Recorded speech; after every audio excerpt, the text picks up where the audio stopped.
Shalom, selamat pagi, Amanginang jemaat yang dikasihi Tuhan kita Yesus Kristus. Kita kembali bertemu di Renungan Pagi HKBP Denpasar untuk edisi hari ini, Jumat 13 Desember 2024. Sebelum kita mendengarkan firman Tuhan, marilah kita bernyanyi terlebih dahulu. Kita bernyanyi.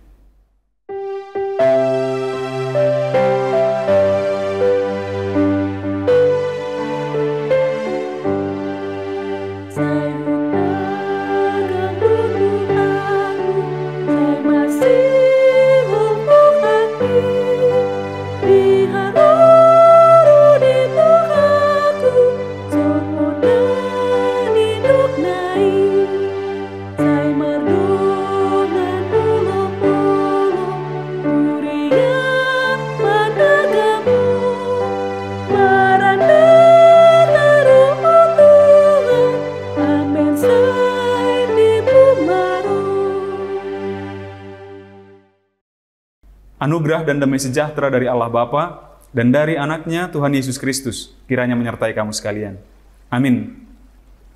Amanginang firman Tuhan bagi kita untuk hari ini, pagi hari ini tertulis dalam surat Rasul Paulus yang pertama kepada jemaat di Korintus atau 1 Korintus pasal 4 ayatnya yang kelima. Saya akan bacakan.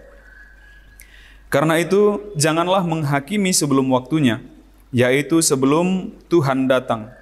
Ia akan menerangi juga apa yang tersembunyi dalam kegelapan, dan ia akan memperlihatkan apa yang direncanakan di dalam hati. Maka tiap-tiap orang akan menerima pujian dari Allah. Di dalam bahasa Batak dikatakan, di bawah ini, unak kamu menguhumi di nasotikina tagan soro Tuhani. Patiron nado nabuni di nahulom. Jala papataron nado tahitahi ni roha. Disima dapotan puji-pujian ganup sian debata. Demikian firman Tuhan. Amanginang salah satu tokoh dalam tradisi Katolik yang pernah saya ikuti dan saya tertarik dengan kisahnya adalah Santo Fransiskus dari Assisi, atau sering disebut sebagai Santo Fransiskus Assisi, yang pada sebuah buku dia digambarkan sebagaimana anak kecil pada umumnya waktu usia masa kecilnya.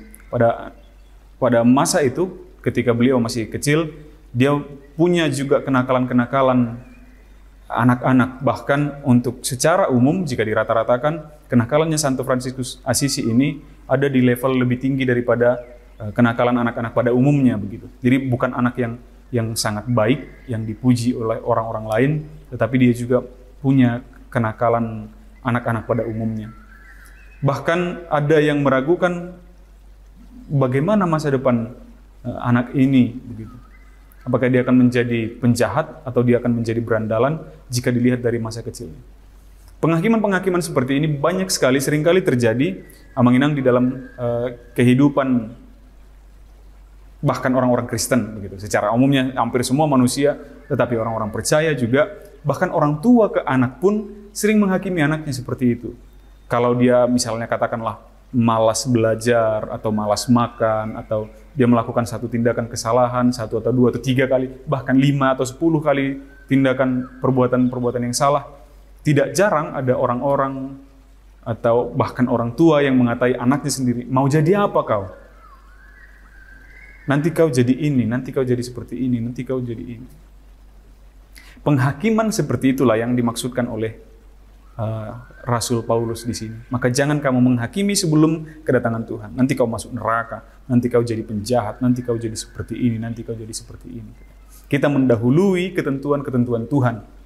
Itu yang dimaksudkan di sini soal penghakiman itu, Amanginang. Maka Rasul Paulus mengingatkan jangan menghakimi sebelum ketentuan Tuhan. Jangan menentukan kehidupan orang lain, masa depan orang lain sebelum Tuhan yang menentukan begitu, atau di luar dari ketentuan yang Tuhan tentukan. Akhirnya anak kecil yang nakal tadi, Fransiskus yang dari Assisi itu, setelah dewasa menjadi seorang rahib. Dia menjadi seorang pastor, dan untuk mencapai, dalam tradisi Katolik, untuk mencapai status sebagai seorang santo atau orang kudus, Amanginang itu bukan hal yang mudah. Kehidupan lamanya akan ditelusuri semuanya, keseluruhannya. Apakah dia layak diangkat untuk menjadi santo, seorang kudus, atau tidak. Tapi ternyata anak kecil tadi yang nakal itu berhasil memasuki segala syarat-syarat yang ditentukan oleh Gereja Katolik untuk menyebut dirinya sebagai seorang santo, sebagai seorang kudus. Begitu. Dan sangat banyak kisah-kisah seperti itu. Ada orang yang kita lihat sebagai waktu ketika masa kecilnya sangat-sangat baik, ini nanti besarnya jadi pendeta, gitu kata kita. Atau besarnya jadi pelayan di rumah Tuhan. Ternyata sebaliknya. Atau ini anaknya bandel nanti. Ini anaknya seperti ini nanti. Nggak mungkin dilanjut sekolahnya ini, kata kita. Tapi ternyata dia menjadi orang yang jauh lebih baik dari yang dikata-katain orang. Banyak di antara kita yang tahu kisahnya Albert Einstein begitu. Yang waktu masa kecilnya ketika sekolah, ternyata dia punya penyakit atau kekurangan yang membuatnya kesulitan untuk belajar. Tapi menjadi seorang ilmuwan yang sangat luar biasa, yang dikenal di seluruh dunia, yang namanya selalu dikenang. Jadi jangan mendahului ketentuan Allah. Biarlah Dia yang menjadi hakim atas diri kita. Lalu Rasul Paulus memulai tadi dengan katakan, biarlah kita menjadi orang-orang yang layak dipercaya. Di ayat 2 dikatakan begini, yang akhirnya dituntut dari pelayanan-pelayanan yang demikian ialah bahwa mereka ternyata dapat dipercayai. Biarlah kita semua, menginang, tidak hanya para pelayan, tidak hanya para jemaat, biarlah kita semua orang-orang percaya memulai kehidupan kita, pekerjaan kita, pelayanan kita, kehidupan sosial kita dari menjadi orang yang dapat dipercayai. Untuk sebagai menjadi orang yang seperti apa kita nanti ke depannya, biarlah Tuhan yang menentukan di dalam kehidupan kita. Kita berusaha menjadi orang yang dapat dipercaya dan masuk ke dalam ketentuan Tuhan itu. Amin. Kita bersatu dalam doa. Terpujilah Engkau ya Allah Bapa kami atas segala anugerah-Mu di dalam kehidupan kami hingga pada saat hari ini. Terima kasih atas firman-Mu ya Bapa yang mengingatkan kami kembali bahwa Engkau adalah hakim bagi kami setiap pribadi. Untuk itu kuatkan kami, berikan kami kebijaksanaan ya Bapa agar tidak saling menghakimi atau tidak saling mendahulukan ketentuan kami di luar dari segala kehendak-Mu. Sadarkan kami ya Bapa agar kami semakin rendah hati, agar kami mengakui bahwa segala ketentuan yang telah Tuhan tentukan adalah yang terbaik di dalam kehidupan kami.